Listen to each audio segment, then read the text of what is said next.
A gente escuta muito isso, né? O ensino de história ele é muito importante, né? Nos últimos anos, eu vivenciei uma realidade em que eu percebi que o ensino de história no fundamental médio ele não é importante, ele é essencial. Eu percebi o tamanho do buraco em que a gente estava enfiado quando eu percebi a realidade desse crescimento neofascista no Brasil. E eu costumava debater com os colegas o seguinte: é culpa nossa. É culpa nossa. Ou a gente carrega essa culpa e faz alguma coisa, ou não adianta reclamar. Porque eu costumava dizer o seguinte: aliás, eu vi muito isso nesse momento em auge do fascismo, tudo mais no Brasil, do neofascismo, desse discurso de ataque às universidades, à educação, ao professor, porque o professor antes era sucateado em seu ambiente de trabalho, era desvalorizado. Então, a trincheira foi além. Agora nós temos o ataque direto aos professores, seja no ensino básico, na universidade. Então, nós passamos a ter uma nova fronteira de enfrentamento, né? E aí, professor de história, mais ainda, né? Então, quando eu percebi o buraco em que a gente estava enfiado, eu disse: o papel é nosso. Porque alguns professores chegavam para mim, colegas professores, e diziam: Verano, eu me espanto com a turma ali que você foi professor, e existe 2 ou 3 alunos com discursos fascistas, autoritários. E quando eu vi o colega dizer isso, eu dizia: eu me sinto um privilegiado. Porque de uma turma de 30, 40 alunos, eu ter 2 ou 3 foram alunos meus com discurso, eu me sinto privilegiado. Porque eu pegava turmas que tinha 2 ou 3 alunos que tinham um discurso mais conectado com a realidade social que nós vivenciávamos na época, e majoritariamente alunos vítimas desse processo de, digamos assim, de formação dentro das mídias digitais, né? Essas mídias digitais, o Facebook, o WhatsApp, né, o Instagram, entre outras, na época começa a ganhar espaço, né? E aí eu percebia, meus alunos, eles buscavam informação nesses espaços, no Google, tal. E aí foi aonde eu tive uma preocupação pelo fato de que nós tínhamos alunos que ainda estavam em processo de formação, de letramento mesmo, porque devido, principalmente no fundamental, a gente ainda precisava letrar esse aluno, mas o aluno tinha acesso às redes sociais, o aluno tinha acesso ao mundo da internet em casa, e aí ele tinha acesso ao mundo da internet, e nós sabemos que a história, ela é antes de mais nada, ela se fundamenta na narrativa, né? E para a gente fundamentar a nossa narrativa, nós fundamentamos em muita pesquisa histórica e tudo mais. E para que você possa fazer uma boa leitura da narrativa, você tem que ter uma boa capacidade de interpretação. Então, nós tínhamos um aluno sendo letrado digitalmente sem ter sido letrado na escola, sem ter tido uma carga de leitura, sem ter tido capacidade de discussão, reflexão e tudo mais. E aí, quando eu percebi esse buraco que a gente estava enfiado, aí eu tive que fazer um trabalho de enfrentamento dentro de sala de aula. E eu costumo dizer, nos últimos anos eu não dei aula, nos últimos anos eu fiz um enfrentamento dentro de sala de aula. E esse enfrentamento me custou muito caro, porque poucas pessoas sabem. Mas eu respondi o processo judicial que tentaram me afastar de sala de aula. Porque na hora que o fascismo ganha espaço, ele conecta em todas as instituições e conectou-se também dentro do judiciário. Então, nós assumimos um mandato, mas nós podíamos continuar em sala de aula, não havia impedimento, mas houve um processo que foi aberto, inclusive, por um ex-colega de escola que era fascista, que é fascista, que queria me afastar de sala de aula porque ele fazia a narrativa que não houve ditadura militar no Brasil, que a colonização foi boa para os indígenas, para os nativos, fazia toda uma narrativa fundamentada naquilo que existia de menos pesquisa histórica possível. Não existia, digamos assim, nenhum aparato científico para o que ele estava dizendo. E ele fazia essa narrativa para que os alunos fizessem esse enfrentamento comigo na minha sala, né? E aí eu lembro muito bem que eu gosto muito de usar esse exemplo, que foi o exemplo que fez com que eu começasse a ganhar espaço com a história dentro da escola que eu trabalhava. Uma professora precisava falar de ditadura militar e chegou para mim desesperada, porque tinha que falar de ditadura militar, mas a turma estava toda armada contra ela, porque já tinha sido preparada para aquela aula que ela ia dar.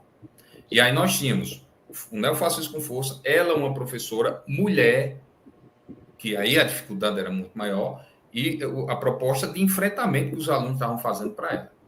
Aí, qual foi a minha ideia?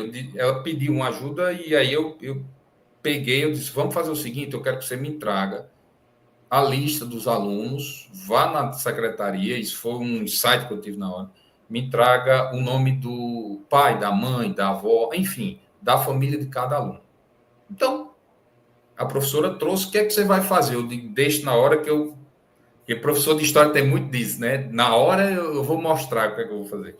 E aí o que é que aconteceu? No dia eu tinha preparado o seguinte, eu peguei depoimentos de pessoas que foram torturadas pela ditadura militar. E aí eu fiz o quê? Peguei esses depoimentos, os mais chocantes, alguns depoimentos muito profundos e de uma violência muito forte. E aí escondi o nome das pessoas por uma questão de proteção. Quando eu fui expor, digo, pessoal, vamos começar a nossa aula hoje da seguinte forma. Eu vou colocar aqui algumas pessoas foram torturadas na ditadura militar. Os nomes estão escondidos. Esses nomes que eu estou colocando é fictício. Foi nomes que eu criei para que a gente possa preservar a identidade da pessoa que foi torturada. E aí eu comecei, história, como eu disse, é narrativa. Eu comecei a narrar a tortura que a pessoa sofria. E aí, quando eu comecei a narrar, aí eu comecei a ver os incômodos. E eu acho que o professor tem que ter muito esse jogo. Uns que estavam com aqueles sorrisos marotos no início da aula, começou a sentir os incômodos com a tortura. E aí eu disse, olha, essa tortura aqui foi sofrida por Dona Maria. Maria Azevedo. É um nome fictício que eu criei. Só que esse nome fictício era o nome de uma mãe, de um aluno. Esse nome fictício era o nome de um pai, de um aluno, de uma avó, de uma irmã, de um irmão. Qual foi a minha grande realização? Eu terminei essa aula com 4 alunos chorando. E 4 alunos que eu costumo dizer que se a história não emociona, você está fazendo errado. Volto para a academia. História também tem que emocionar. Eu tenho, e a gente perder essa capacidade de as pessoas, devido ao próprio discurso neofascista, sensibilizar com as coisas. História é sensibilização. Né? Sim. Não adianta eu falar que os portugueses invadiram o Brasil se eu não coloco esse menino se sensibilizando com a realidade do nativo que estava ali, tendo sua vida destruída. Né? E aí o que é que acontece? Quando eu terminei a aula, 4 alunos ficaram na sala, vieram falar comigo, chorando, agora chorando exaustivamente, e dizendo que era um dos que defendia esse tipo de governo e se arrependeu grandemente. E aí eu senti naquele momento que a nossa função ela vai muito além do simples conteudismo. E nós temos essa dificuldade imensa, professor, na educação, em todos os cenários. Nós somos muito conteudistas. E o professor de história trabalha o ser humano. Eu não quero que o meu aluno, eu costumo dizer, quando os estagiários chegam para mim, professor, que dica você dá? Eu digo, deixa eu dizer uma coisa. Eu recebo muito estagiário do SERES e isso me orgulha muito. Não, eu quero estagiar numa sala do senhor. Vamos. Eu não quero que meu aluno saísse dali sabendo tudo sobre ditadura militar. Não era meu objetivo. Meu objetivo é que ele soubesse que aquilo é errado e não deve se repetir. Se ele saiu de lá chorando, arrependido por ter defendido aquilo, eu cumpri o meu papel. Eu cumpri o meu papel. Então, o meu papel era um papel essencialmente político, como professor. Todo o conteúdo que nós chamamos de história, que eu vou dar em sala de aula, eu tenho essa coisa comigo. Como é que eu vou sensibilizar o meu aluno? Se ele terminar sabendo tudo sobre ditadura militar, eu fracassei.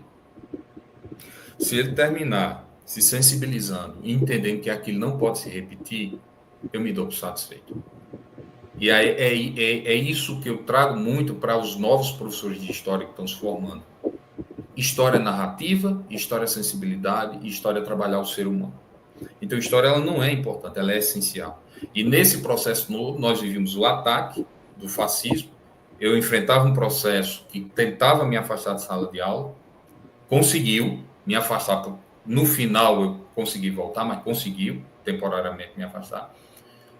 Nesse meio termo todo, a gente enfrentava o processo de descredibilidade com a história, né? Com a narrativa histórica e tudo mais. E aí eu percebia do papel do professor de história como um formador de seres humanos.